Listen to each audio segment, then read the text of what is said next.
Pinagpalang araw mga kap, muli po yung lingkod, General Orion. Wala nga pala si Lady, nandun sa loob. Samahan nyo kayo, update ko kayo sa water source natin kung ano nang update. Tara, sama kayo.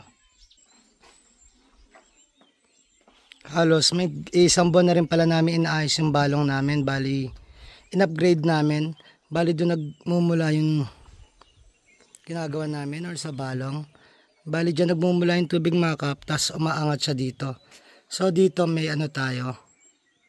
May tangke tayo ng tubig dyan, so natatakpan lang. Kaya hindi natin nakikita. Tara, samahan nyo ako, puntahan natin. Punta tayo dun sa baba. Ngayon dito tayo dadaan. Ayun ang ating mga kalapate mga kap.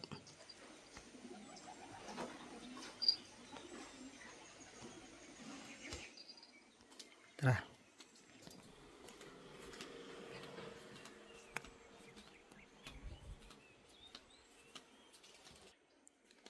Bali almost 98% na mga kap yung matatapos natin dun sa upgrade natin na source ng ating tubig. Dito madadaanan natin ang dati kong manukan. So nilipatan natin yung manukan natin. Ito na ngayon siya. Papatanggal uli natin yung mga kap at para masaayos. And then dito yung libingan nga pala ng aking asong sinasus. Kung saan namatay noong April 15. Kahit pa paano naman, nag-iwan naman sa amin ng 5 anak. 2 lalaki, 3 babae na iwan anak ni Nasus.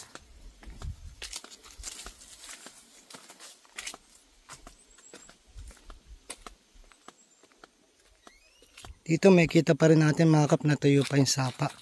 Ito halos wala pang tubig. Ngayon umaambon.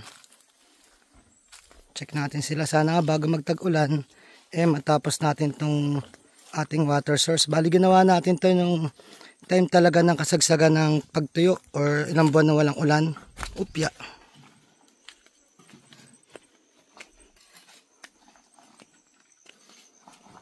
So ito na yung update yan. Diba?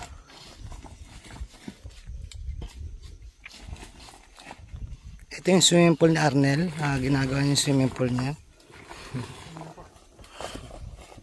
And then ito na mga kap yung balong natin ngayon. Ayan ang ating mga artist. Sila Tok, JM. Andala yun pala si Tok. Yun. Ito si JM. Yun. At si Arnel. Isang banat dyan, Jo Marie. Oh, sige lang. So, hindi siya nakikinig. May kita nyo mga kap, bali 2 to, 2 balong natin. Ito nga isa sa atin dun pataas. Ito yung ginagamit natin pump sa kanya. Pero mag-upgrade tayo dyan. And then ito naman dun sa barracks. Kung may kita nyo mga kap, parang 8 siya or 8 yung infinite. Kung may kita mo 8, diba infinite yun, dire-diretso. Ayan ang dati natin ginagamit na tosang, yung drum. Yan mga kap, dati dito nakapesto yan. Yung tinanggal natin, kakahanap natin ng balong mga kap, dito siya napunta.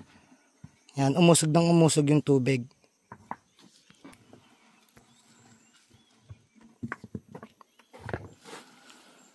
Ang tanong ngayon, bakit kami meron dun sa harap? Bali kung dito may kita nyo mga kap, lipat ako doon para medyo maganda yung angulo. Naranasan namin pagkalakasan nitong balong, lalo sa tag-ulan. Ito nagkakatubig to. Tinakpan lang nila. May butas yan. Yun.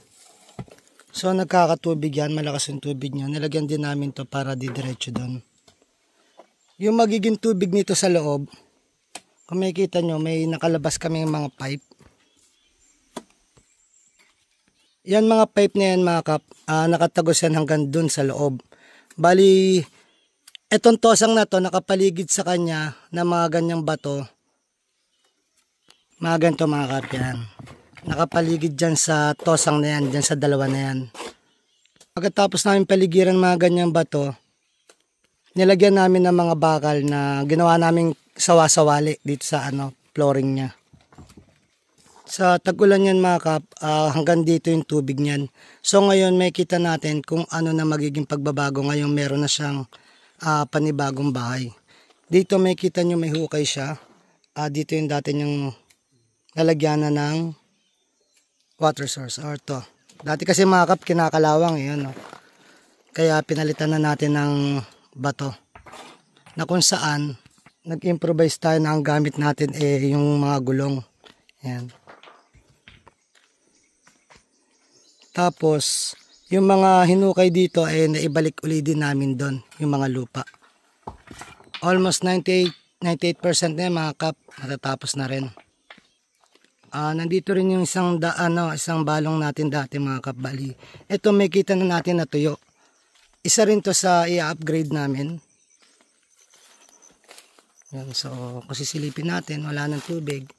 Pero basa pa yung lupa niya. Kung ito, huhukayin lang din and then lalagyan ng tosang, mabubuhay ulit ito.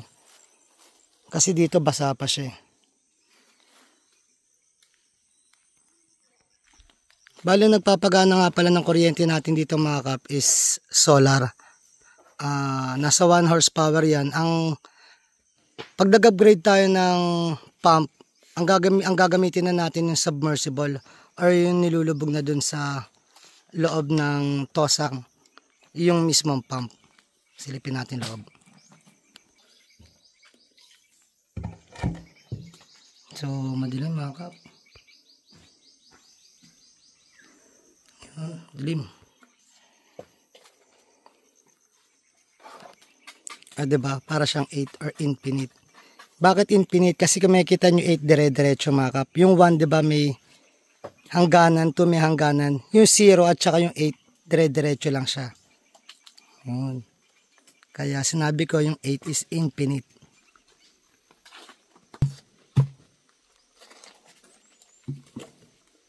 Medyo maambon na at nagiging papasok na tayo sa tag-ulan.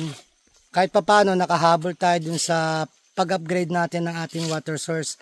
Nasabayan natin yung tagtuyo talaga or yung El Nino. Kaya kahit papaano nahukay natin yung pinakabalong niya or napuntahan natin or mas lumalim pa tayo doon. Dati yung lalagyan na namin ng water source mga kap, ganito lang siya kalaki o malaki pa nga to. Nakasalpak ay ayon. So, eto na siya. Sabi nga, big things came from small beginnings. O diba mga kap, bali maniwala ka lang sa kakayanan mo bago may maniwala sa'yo. Magtiwala ka sa sarili mo bago may magtiwala sa'yo. Bali, na-update ko na kayo sa ating water source. Kapag natapos ko to, ibibideo ko ulit para maipakita ko sa inyo. Muli po niyong lingkod, General Orion. At sa puso po nagpapasalamat sa inyo na walang sawang panonood sa aming mga video at live. Na sana po gabayan kayo ng Panginoon, sampunan inyong mga pamilya. Na sana po mingita ng gabay sa Kanya, sa isip, sa salita at gawa, upang magampanan natin tungkulin natin dito sa mundong ibabaw na naayon sa Kanyang mga gusto at mga kahilingan. Muli po, maraming salamat. God bless.